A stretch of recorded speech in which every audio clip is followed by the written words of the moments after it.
Enes Doğan galip. Fatih Atlı yoluna devam ediyor. Ali İhsan Batmaz devam ediyor.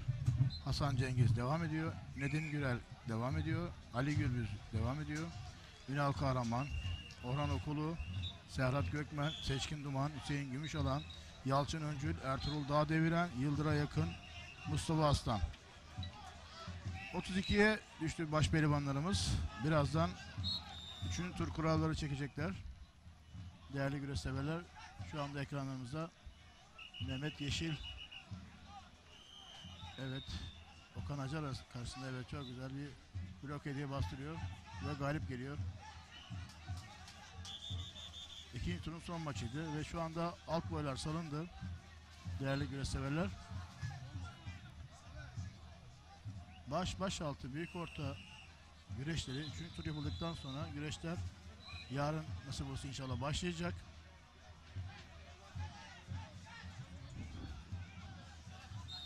Bir taraftan hava muhalefeti devam ediyor değerli güreş severler. Hakemler yağmurluklarını giydi. Hava bir açıyor, bir geliyor. Bu arada Mehmet abi hoş geldin tekrar. Evet, sayın seyirciler, baş pehlivanların galiplerini biraz önce okudum ben. Evet, Mehmet abicim. hocam, Bir değerlendirme yapalım. En çok dikkatini çeken musabaka hangi musabaka oldu? Şimdi en çok Osman Aynur'la Yıldıray Pala. Yıldıray Pala. Osman Aynur'un ne kadar tecrübeli de olsa biz Osman Aynur'u tabii çok iyi pehlivan dedik ama gençlik öne çıktı burada. Osman Aynur'u mağlup ederekten bir üst tura çıktı. 32 kişiye ismini yazdırdı. Burada diğer mücadele Ertuğrul Dağdeviren'in mücadelesiydi.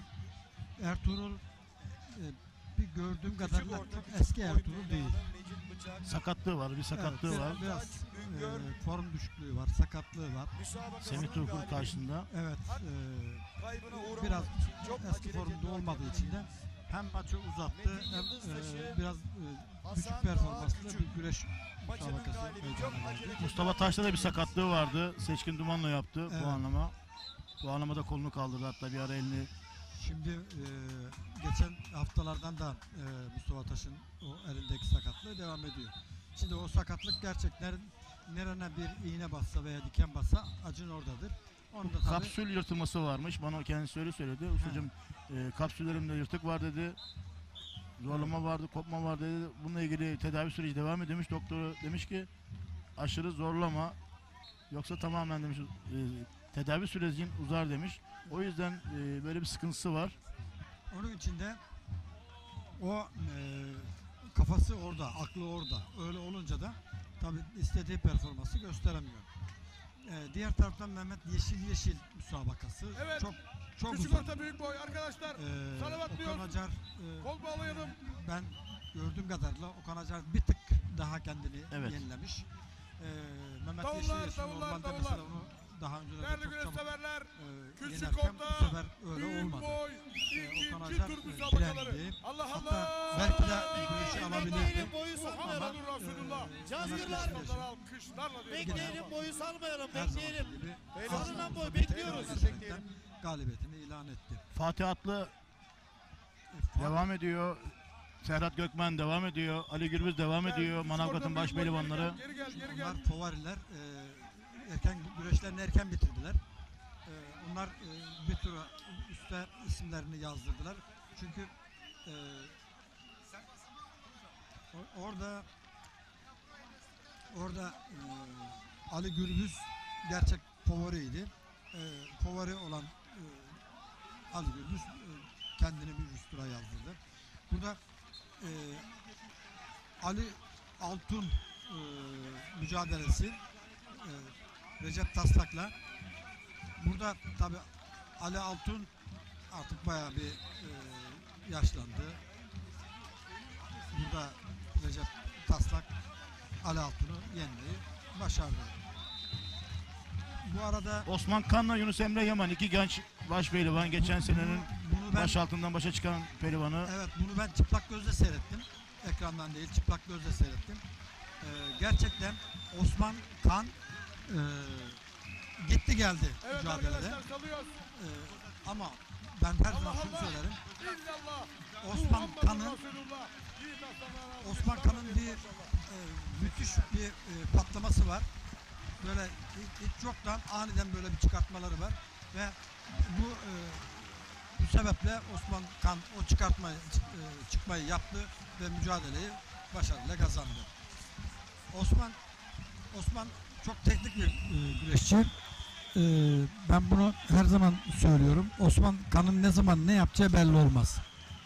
Ummadığın en iyi başpehlivanı dahi ummadığı yerde bir oyun yapıp galip gelebilir. Öyle bir mücadelesi var Osman Kan. Enes Doğan'la Serhat Balcı puanlama güreşi yaptılar. Normal sürede de bastırma olamadı ama puanlama güreşinde Enes Doğan Serhat Balcı'ya karşı, Serhat Balcı da eski milli güreşçi. Avrupa şampiyonu, dünya ikinciliği var. Serhat'a karşı galip geldi. Şimdi önce de söyledik. Enes Doğan gerçekten çok iyi pehlivan. Hem yerde hem yukarıda hem karışabilen, altçılığı çok iyi mücadele edebilen. Ama Serhat Balcı tabi bir tecrübesi var. Eskiden gelen bir güreş tecrübesi var. Ama buna rağmen bu puanlamaya kadar gitti. Puanlamada Enes Doğan tabi gençliğinin performansıyla Serhat Balcı'yı yenmeyi başardı. Şu anda 32 başpehlivan kaldı. Evet. 3. tur kuralları birazdan çekilecek. Şu anda hava muhalefeti de devam ediyor. Sevgili hocam, zemin de kaygan şu anda. Bu ne tür dezavantaj, avantaj getirebilir? Mesela fizik üstünlüğü, Burada başpehlivanlar itme olayında, ihtar verme konusunda avantaj olabilir mi? fizik üstünlüğü avantaj olur. Neden avantaj olur? Çünkü yer kaygan. Yani teknik olan güreşçi burada tekniğini gösteremeyebilir. Bu böyle olunca da ister istemez fizik üstünlüğü güçlü olan pehlivan burada avantajlı olabilir. Mesela şöyle söyleyelim. İsmail Koç, Hamza Özkaradeniz müsabakasında mesela İsmail Koç fiziğini çok iyi kullandı ve puanı da o şekilde aldı ve gerçekten karşısında Hamza Özkaradeniz varlık gösteremedi. Bununla alakalı Şimdi İsmail Koç 130 kilonun üstünde. Belki daha fazla. Şimdi tam kilosunu bilmiyorum. Burada her zaman bu sahada, kaygan sahada İsmail Koç gibi, Ertuğrul Dağdevren gibi, Ali Gürbüz gibi güreşçiler avantajlı. Tabii ki kaygan zemin onlar için bir avantaj sağlıyor. yine Faruk Akkoyun Kocaeli Büyükşehir Belediyesi Başpehlivanı yoluna devam ediyor. Nedim Gürel devam ediyor. Hüseyin Gümüşalan devam ediyor. Mustafa Arslan inatçı bir başpehlivan, genç başpehlivan biliyorsun. Mustafa Aslan'ı ben geçen seneden beri iyi takip ediyorum. Mustafa Aslan gerçekten dengeli. Güreşte mesela normal sürede olsun, puanlamada olsun her zaman dengeli bir güreş yapıyor. Ama tabii gücü yetmediği zamanlarda normal, yenilmesi normal. Ama inatçı, dengeli, Paçaları aldığı zaman bırakmıyor. bırakmayan inatçı bir güreşçi. Zaten burada da inatçı olmanın faydalarını da görüyor. Eski başpehlivanlardan Davut Arslan'ın mahdumu kendisi aynı Evet, zamanda. güreşçi aileden geldiği için de artık bir kanında var yani. Yine Özkan Yılmaz da bir sakatlığı vardı. Özkan Yılmaz'ın. O da Süleyman Aykırı ile yaptı. Demek ki onun da bir sakatlığı var. Sakatlığı tam olarak geçmemiş. Ama bunlar için bu lig güreşi için biliyorsun bu güreşler puan güreşleri. Tabii ki bunlar için bir dezavantaj. Hangi musabaka olursa olsun, hangi lig güreşi olursa olsun yani lig güreşlerinde puan almak zorundasınız. Eğer bu puanları toplayamazsanız önümüzdeki yıl 2025 yılı Kırkpınar'ında bu puanların Çok zararlı. avantajını veya dezavantajını göreceksiniz. Tabii ki burada bu maçlara çok iyi hazırlanmak gerekiyor. Lig güreşlerine iyi bir şekilde çıkmak gerekiyor. Sakatlık atlatarak çıkmak gerekiyor. Şimdi bir kere şu var. Hangi güreş olursa olsun bir kere formu koruman gerekiyor. Bir kere çalışmanı iyi yapman gerekiyor. Beslenmeni iyi yapman gerekiyor. Eğer bir geri düşersen tekrar toparlaman zor. Puan alamazsan bu güreşlerde ileride ben işte toplarım da alırım da dersen onu yapamayabilirsin. Çünkü bunun sakatlığı var, bilmem efendime söyleyeyim, yenilgisi var. Onun için her güreş onlar için altın değerinde. Aldıkları her puan altın değerinde. Korkuteli Başpehlivanı Ali İhsan Batmaz. Yani bu güreşlerde 3. tura yükseldi. Peki Ali İhsan Batmaz üzerinde ne deriz sevgili hocam yani? Aleksan'ı ben antrenmanlarını da takip ediyorum. Aleksan çok iyi çalışıyor. Çalışmalarında üst seviyede bir yükselme var. O yükselmesini biz gözle görüyoruz güreşlerde. Ama bazen olmadık yerde böyle bir yeniliyor. Ona bir anlam veremedim. Onu biraz daha o çalışmaların üzerine gitmesi gerekiyor. Hata yaptığı yerleri düzeltmesi gerekiyor. Yani iyi pehlivan, azimli, gelişme var yani. Çok acele. Benim söylediğim şu. Yani bir bardan girmemesi gerekiyor. Yani olması lazım. Haziran'ın 15'e maksimum seviyeye performans olarak yükselmesi gerekiyor ki Kırkpınar Temmuz'un ilk haftası. Tabii ki. Bu erken form ne kadar faydalı ne kadar zararlı sevgili hocam, bir eski hoca olarak, usta olarak. Şimdi insanın uzun müddet aynı formda kalması çok zordur. Bunu biz tabii yıllarca güreş yaptığımızdan biliyoruz. Biraz da şimdi form tuttuğun zaman serin havalarda sakatlığın olabilir, vücuttaki açılmalar, kasılmalar, kramplar olabilir. Yani bu yağlı güreş sıcağı daha çok seven bir güreştir. Şimdi soğuk havada yağlı güreşte yapamazsın. Minder güreşinde yapabilirsin belki ama yağlı güreşte yapamazsın. İlla ki vücudun iyi ısınması lazım. İyi gevşemesi lazım. Erken form tutarsan da insan o formu uzun müddet tutamayacağı için 40 kadar zordur. Onun için yavaş yavaş, çünkü kış döneminde ağırlıktan çıkıyorsun, yüksek çalışmadan çıkıyorsun. Onun için onu yavaş yavaş form tutup Kırkpınar'a doğru en yüksek seviyeye gelmen gerekiyor. Başarılı olabilmek için. Enes Yıldız çok acele. Cetvel hakemliğine Bugün bizi en önemli müsabakası biliyorsunuz Orhan Okulu Cengiz Han Şimşek müsabakasıydı. En ciddi ilk turda müsabaka. İkinci turda yine favoriler devam ediyor yoluna. Üçüncü tura geçtiler. Burada artık üçüncü turda artık burada müthiş bir mücadele olacak diyorum. Siz ne dersiniz? Şimdi üçüncü tur tabi azılı biz deriz o şekilde. Azıllar artık yavaş yavaş birbirine çarpışacak. Şimdi önce A torbası B torbası olaraktan geçiyordu. Ama şimdi o torba yavaştan ortadan kalktı. Şimdi herkes birbirine düşebilecek. Burada Ali ile de Orhan düşebilir, İsmail ile de Orhan düşebilir, İsmail ile İsmail Koç da düşebilir. Yani bunların hepsinin birbirine düşmesi normal. Burada bir tık iyi olan veya da kendini daha iyi hazırlamış olan, iyi analiz etmiş olan ve yavaş yavaş 16'ya doğru gidecek.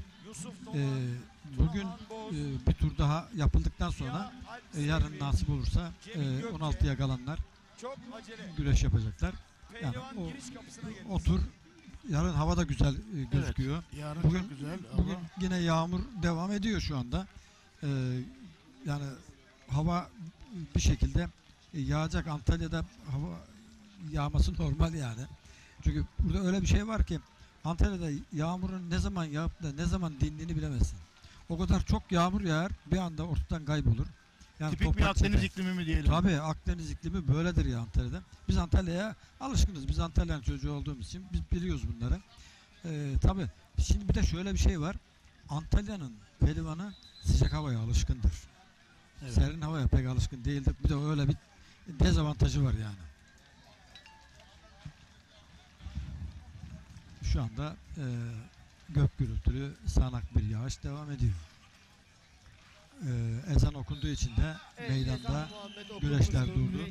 Şimdi sporun güreşin en güzel anı ezan okunurken güreşlerin durmasıdır. Bu hiçbir spor dalında yoktur. Bir tek atasporu güreşte vardır. Doğalı Çayır'da. Doğalı Çayır'da vardır. Bu da güzel bir şeydir. Çok acele cetvel hakemliği. Bu arada hepiniz bahsettiniz rahmetli Gazanfer hocamdan. O benim Allah hocamdır. rahmet eylesin. Ben- Mekanı cennet olsun Ben ustamızın. onunla bu Gani ekran, gani. onunla bu ekranlara geldim. Onunla bu güreşe geldim. O bizim ta 1980 yılından hocamızdı. Biz beraber onunla çalıştık. Ondan sonra ailecek de görüşürdük. Eşi rahmetli Kadriye teyzeye de Allah rahmet eylesin. İkisi de birer yıl arayla arka arkaya gitti. Çok büyük hizmetleri var. Evet, o ben hizmetler unutmam. O benim atamdır. Büyük orta pehlivanlarımız Saygımda hiç eksik etmedim. O da bizi çocuğu gibi sevdi. Allah razı olsun ondan, bize olan emeklerinden dolayı. Bu arada tüm annelerin anneler gününü tekrar kutluyorum. Anneler bir atadır. Anneler bizim için değişmez. Bu arada baş altında 3. tura kalan başaltı pehlivanları gerçekten müthiş mücadele yapacaklar birazdan. Rıza Durmuş, İlhan Kırmızıkan, Tufan Güzel, İsmail Çırak, Gürkan O, Balcı, burada, Hüseyin Kalacı. burada şuna değinelim. Rıza Durmuş'la İlhan Kırmızıkan gerçekten müthiş mücadele. Evet. Yine Gürkan Balcı, Hüseyin Kalacı, Ömer Yasir Gökkaya, Necip Al, Mustafa Kemal Kıyı, Engin Büyük Can orta Akşit, pehlivanlarımız Okan Yavaş, Selahattin Hüseyin Civelek, Emirhan Ergin, Hasan Güzeller Evet, ile bak Hasan Güzeller, Emirgan, Ergen'in güreşi de başaltı pehlivanlarımız da yani birbirine denk güreşler. Yaşar Şan, Hüseyin Soğukoğlu, geçen hafta Hüseyin birinci olmuşum Muğla Fethiye'de. Erdal Duman, Mert Altın, iki Kocaelili Birbirine pehlivan. düşmüşler. Evet. Erdal da Mert de iyi pehlivanlar. Onur Susuz, Onursuzsuz bir tur önce çok müthiş bir mücadeleden çıktı. Çok yorgun. Bilmiyorum artık kendi dinlenebilmiş mi? Aykut Işık da yapıyor. Hüseyin Özdemir, Erkan Taş da. Erkan Taş da bu boyun iddialı Evet, isimlerinden. iddialı isimlerinden. Erhan Yılmaz, Yücel Yazıcı. Yücel Yazıcı da Manavgat Belediyesi'nin pehlivanı bu. O Evet. ve müsabaka yapacak da. Yine Serhat Elvan, yine Rasim Saraç. Ben Rasim Saraç'ı çok merak ediyorum. Sakatlıktan çıktı. Acaba eski performansına ulaşabildi mi? Bugün Serhat'la müsabakası var. 3. tur. Ramazan Evren, Mevlüt Köken, Kemal Şahin, Kerem Kahya.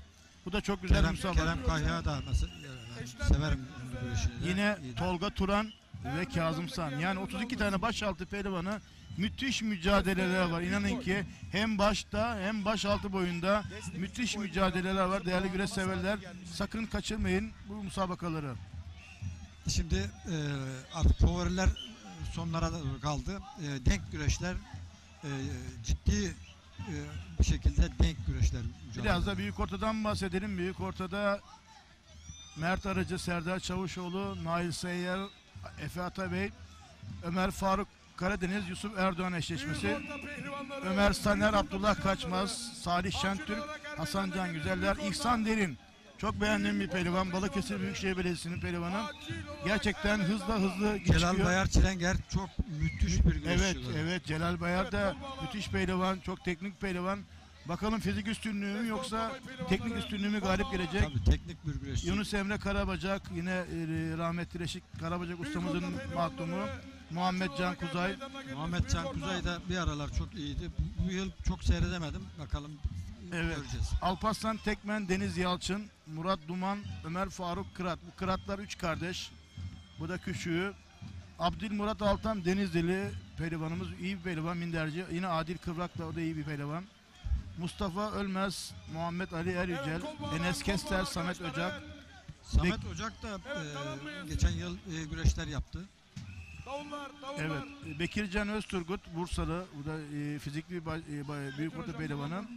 Özgür Kapan'la Atahan Eser, Alparslan Güçlü. Atahan Eser eski pehlivanlardan onun torunudur. Yani o da Kemal Eser'in oğlu. Kemal Eser'in evet oğlu. Onun dedesi de pehlivandı. Alparslan Güçlü, Mehmet Güçlü ustamızın mahdumu, Evet. ikisi güreşecek. Evet inşallah güzel bir güreş seyrederiz. Yine Batuhan Güzel, Oktay Güngör. Batuhan da çok sevdiğim bir kardeşim. Batuhan müthiş çıkışlar olan bir güreşçi. Yine bir iddialı müsabaka, Muhammed Emin, İlker Durmuş. İlker Durmuş. İkisi de. İkizlerin birisi Durmuş'un oğlu. Yani o da yani iyi pehlivan, güreşi dokuyan pehlivan. Öyle diyelim biz. Şu anda inanın ki başaltı, büyük orta, saydığım isimler, müthiş mücadeleler, değerli güreş severler. Ekranlarınızı açın. Hiçbir yere ayrılmayın. Çayınızı alın yanınıza. Bu musabakaları kaçırmayın. Bakın okuduğum isimler şu anda 3. tur musabakası yapacaklar. Şu anda deste pehlivanları ekranları başımızda, şu anda deste boyların salındı. Birazdan küçük orta, büyük boy, küçük orta, küçük boy bunlar salınacak. Ardından büyük orta, başaltı salınacak. Akabinde baş pehlivanlar tekrar kura çekecekler. Şimdi biz hep büyük boylardan bahsediyoruz. Küçük boylarda yani baş altında, boy ortada, küçük orta, büyük boyda müthiş güreşler var. Şimdi o kadar çok kalabalık meydan ki şimdi hangisinin nerede güreştiğini biz bile zor ayırt ediyoruz burada. Yani güreşleri seyredin. Gerçekten güzel güreşler oluyor. Bu havada, bu yağmurda mücadele etmek kolay değil. Emek harcanıyor. Küçük orta, küçük boy, en kalabalık boy. Neden acaba sevgili hocam? 325 tane Şimdi küçük orta, küçük boy pehlivanı var ve desteden direkt küçük ortaya çıkıyor. Yaşı 21 olanlar küçük orta, küçük boy alınıyor ve şimdi yaş itibariyle bir genç nesil biraz daha fazla. Orada bir birikme oluyor. O birikmeyi eritmeye çalışıyorlar ama olmuyor. Bir şekilde alttan gelen tamamlıyor orayı. şimdi bu boylar tabi biliyorsunuz Kırkpınar'da 64'e ilk 64 girenler lig güreşleri sonunda totalinde 64'e girenler bir yıllık Kırkpınar'a 64 kişi yarışacak bu boylarda, küçük ortalarda. Tabii şimdi burada 325 kişi var ama dediğiniz gibi Kırkpınar'da 64 kişi de puanla 64 kişi arasına girebilmek önemli. Orada Kırkpınar'da güreşebilmek için. Sevgili hocam eskiden küçük orta, küçük boya, yani şöyle söyleyelim, önüne gelen lisans çıkaran, işte esnafından tutun, seyyarından tutun, işçisinden tutun, lisans yapan direkt Kırkpınar'a gidiyordu ve gerçekten kötü bir kirli görüntü oluyordu. Neden? Bir de şöyle kura eşleşmelerinde iyi sporcular birbirleriyle karşılaşıyorlar. Öteki taraftan yan yana kötü kura çekenler, yani iyi olmayan sporcular dediğimiz gibi birbirlerini çekiyorlar ve bir adaletsizlik oluyor. Ama şimdi artık Herkes iyi olarak güreşecek. iyi olan, iyinin 64'ü Kırkpınar'da yarışacak. Evet. Kim kaliteliyse, en iyi kimse o kürsü yapacak, bir üst boya yükselecek ya da lig güreşlerinde bir üst boya atlayacak. Ben burada İbrahim Türk İş Başkanımızı yapmış olduğu çalışmalardan dolayı çok teşekkür ediyorum. Tebrik ediyorum aynı zamanda. Şimdi Sayın Hocam dediğiniz gibi gerçekten bir hengame oluyordu orada. Sadece meydanda değil, meydanın dışında da bir hengame oluyordu. O kadar çok kalabalık pehlivan, işte onun yeriyle, konaklamasıyla, işte her türlü şeyle orada bir sıkıntı doğuyordu. Bu gerçekten güzel bir şey.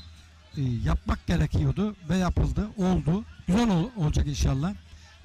Bu yıl ilk defa Kırkpınar'da bu ortam uygulanacak. Bir kalite geldi diyorum ben, Yani- yani Kırkpınar'a alt boylar olsun, diğer boylar olsun, gerçekten kaliteli isimler, kaliteli güreşçiler müsabakada yarışacaklar ve gerçekten güreş seyir zevki en üst seviyede olacak. Şimdi şöyle düşünüyoruz.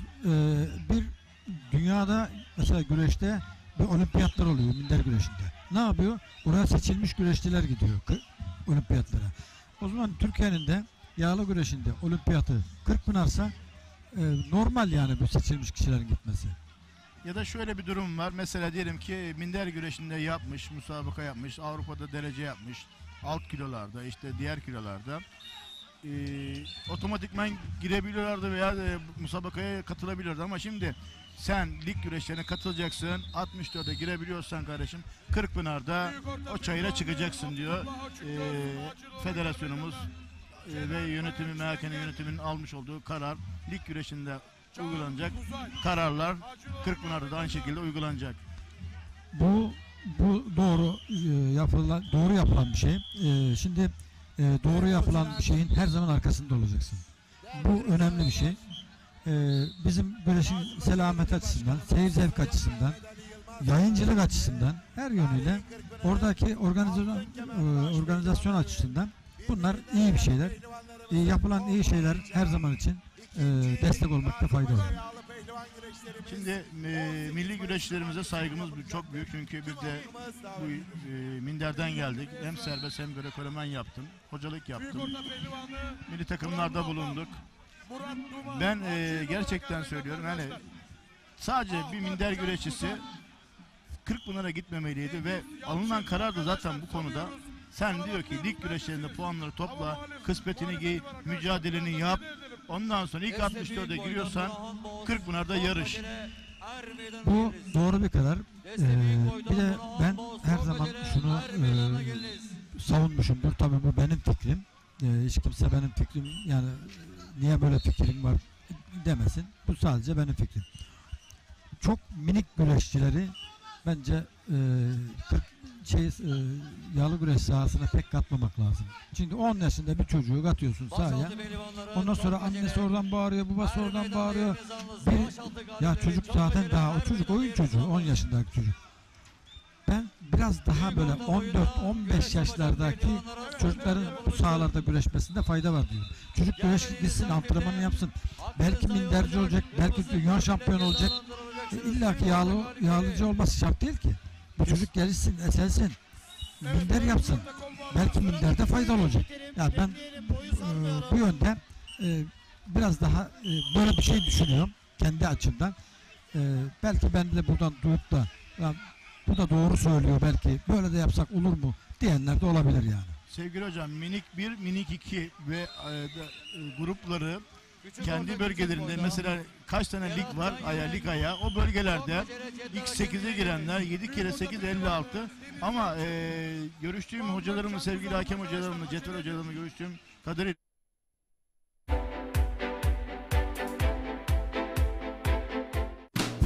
Bereketli tarlalardan lezzetli sofralara bir yağ ayçiçek yağı ve Birma margarin. Türkiye'nin en büyük ayçiçek yağı üreticisi Trakya Birlik'ten.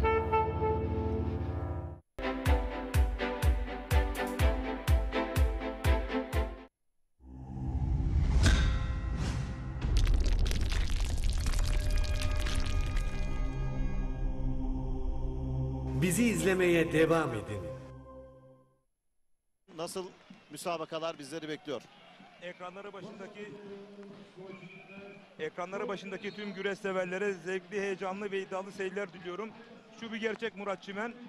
Er meydanında güreşen tüm pehlivan kardeşlerimiz her türlü hava koşullarına karşı güreşebilecek antrenmana ve müsabık duruma haizler. Dolayısıyla hava durumu hangi şartlarda olursa olsun, kar yağsın, yağmur yağsın hiç önemli değil. Onlar için sadece bir çimen olması ve rakip olması yeterli. Ama tabii zeminin herhalde suyla dolması biraz ertelemeye neden oluyor. Yani bu yağmur etkilemez ama çok aşırı yağar da zemin biraz daha böyle su haline dönerse bu sefer sakatlık olma riski artacağından dolayı. O yüzden erteleniyor. Bundan sakınacaklardır pehlivanlarımız tabii ki de. Az önce Orhan Okulu'yla buraya yayına gelmeden önce görüştüm. Bu arada bir kez daha Orhan Okulu, Cengizhan Şimşek gündüz seansında bir araya geldiklerini söyleyelim bir kez daha. İlk turda karşı karşıya geldiler sabah. Bir kez daha o görüntülerin şu anda canlı olmadığını, Orhan Okulu, Cengizhan Şimşek arasındaki mücadelenin 11 saat 11 sularında yapıldığını da bir kez daha izleyicilerimize belirtelim. Puanlama güreşine geçtiler. Artık bastıran bu maçın özeti ekranlara geliyor. Karşılaşmadan galip gelecek. Yani burada puan almak yeterli galibiyet için. Evet, puanlamaya geçilmişti ve özet görüntüler ekranlara geliyor. Evet sevgili Recep Tosun. Evet, Cengizhan Şimşek ve Orhan Okulu'nun ilk turda karşılaşmasını değerlendirebiliriz. Çünkü seri başı ve geçen yıl özellikle hem sakatlığından hem de ceza olmuş olması nedeniyle Cengizhan Şimşek CV Enerji yağlı güreşine katılım sağlayamamıştı ve o skalanın dışında kalmıştı. Muhtemeldir ki diğer 5 etapta da en iyi başpehlivanlarla eşleşebilme ihtimali söz konusu. Bu yılın formda başpehlivanı Cengizhan Şimşek. Bugün de öyle oldu Orhan Okulu karşısında. Dolayısıyla bu tür eşleşmeler bir dezavantaj olacak Cengizhan'la karşılaşan ve Cengizhan özelinde. Evet bakalım neler olacak. Tabii 64 yapıldı. 32'ye kaldı. Son 32 turu. Biraz sonra son 32 turunun önce kuralları, ardından da kura çekiminin ardından o müthiş heyecan başlayacak. Aslında saat 15 sularında olması bekleniyordu ama yine tabii uzayan karşılaşmalar bu saat dilimine etkiliyor. Çünkü tabii yağlı güreşte herhangi bir süre söylemek çok zor. Uzayan maçlar olabiliyor, puanlamaya gidiyor ve işte Orhan Okulu, Cengiz Han Şimşek'in finali bu şekildeydi. Maçın finali, yani maçın sonu, onu söyleyelim. Ve ekranlarınıza yansıyor, böyle seviniyor. Evet, yani bu karşılaşma hakikaten bütün Türkiye'nin büyük merakla beklediği bir karşılaşmaydı. Orhan Okulu mu, Cengiz Han Şimşek mi, ama ben şunu da altına çizmek isterim ki hakikaten büyük bir yayıncılık başarısı. Yayında olunmamasına rağmen bu özel karşılaşmayı TRT Vaz ekranlarına getiren değerli yönetmenimize hakikaten çok büyük bir sevgili teşekkür hak Barış ediyor. Kömez sabah erken saatlerde buraya bu maçın özellikle çekimi için geldi. Sonuçta Orhan Okulu kazandı ama, değil mi? Evet, Orhan Okulu kazandı. İtiraza Az gitti. önce tabii Orhan biliyorsunuz az önce rakibini bastırdı ve puanı aldı. Ondan sonra güreşi kazandım diye ayağa kalkmak isterken Cengiz Han'ın hamlesini gördük. O yüzden itiraz etti ama kule Evet, hakemi bir kez daha izliyoruz şu anda. İşte Orhan Okulu burada paçadan yakalıyor. Ardından yakaladı paçadan, paça kasnak ve sonrasında işte böyle düşürdü. Bastırdı. Ardından da müsabakayı kazandı. Finali bu şekildeydi. Sonrasında sevinme görüntüsü de tabii enteresandı. Bittikten sonra bu Tabii oyun ki. yaptı. Ki. Dolayısıyla tabii artık bitmişti. İtiraz çok da yerli değildi, değil mi yani? Çok Kabul görmedi MHK tarafından. Evet. Yani Ama zaten ortadaydı. Yani ilk başta bastıran, puanı alan oydu. Puanlamaya gitmişti. Dolayısıyla burada itirazı yersizdi. şimdi burada yağlı güreş kurallarında bir değişiklik yapıldı. Eskiden tam hakimiyet kuralı yoktu. Ve bu pozisyonda izledik. Orhan Okulu rakibini tam olarak hakim oldu ve Evet, bastırdı. tekrar yönetmen arkadaşımız Barış Gömez'den rica edelim o son bölümü. Onu bir kez dikkat daha. ediyoruz. Dikkatimizi çekecek. Evet. Şimdi Orhan Son bölümde bir kez daha bakalım. Son bölümde. Şimdi Orhan buradan rakibinin paçasına doğru Evet, gelecek. işte buradan paçadan yakalıyor. Paçadan yakaladı. İç Kasnaktan da yakaladı. Evet, bu arada Merkez Hakem Komitesi'nin ortak almış olduğu kararla az sonra 32 kurası çekilmesi kararı teyit edildi. Yani yarın son 32 ile devam edilecek. Evet, yarın son 32 olacaksa o zaman çarşambaya mı finaller yapılacak? Yarın tamamlanacak. 32 artı finallerin hepsi yapılacak. Evet, böylelikle herkes de yavaş yavaş boşaltmaya başladı tribünleri sevgili seyirciler. Yağan yağmur tabii etkili oldu bunda ve gerçekten de hani bizler de çok aslında hazırlıklarımızı yapmıştık. Bizler de böyle istiyorduk ki bugün coşkuyla bu müsabakaları anlatalım. Yağlı güreşi anlatmak benim için de gerçekten ayrı bir keyif ama mevsimsel şartlar diyelim, yani yağmur şartlarından dolayı. Senin söze girişteki ayrıntı çok önemliydi. Sakatlığı öngörerek bu kararı alınmış MHK. Evet. Yani çünkü yetkilileri. özellikle zemin kayganlaşıyor, ayakta durmak zorlaşıyor ve su birikintisi olduğu zaman da sakatlık riski ortaya çıkıyor. Bu sporcular daha birinci ayak bu. 6 ayak daha var. Çok yakın zamanda Temmuz ayında Kırkpınar var. Çok önemli. Bunların hepsini orada izleyeceğiz. Dolayısıyla bu sakatlanma riskine kimse giremezdi.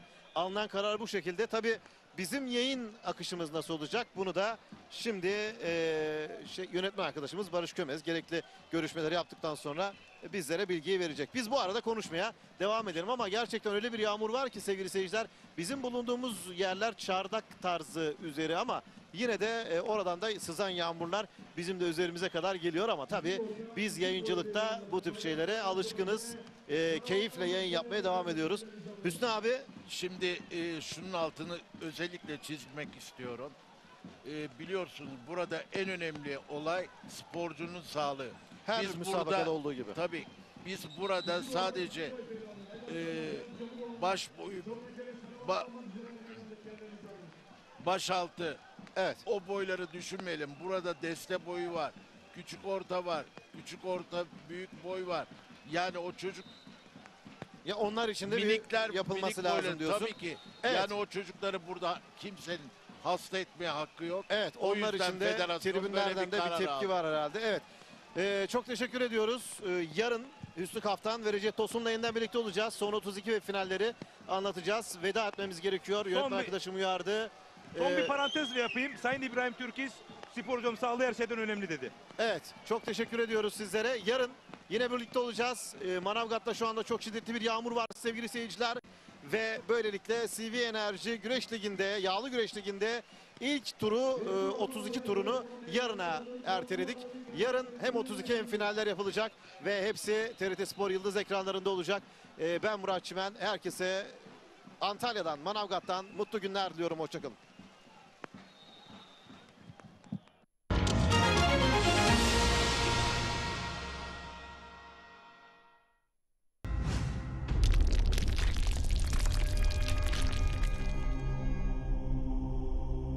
Bizi izlemeye devam edin.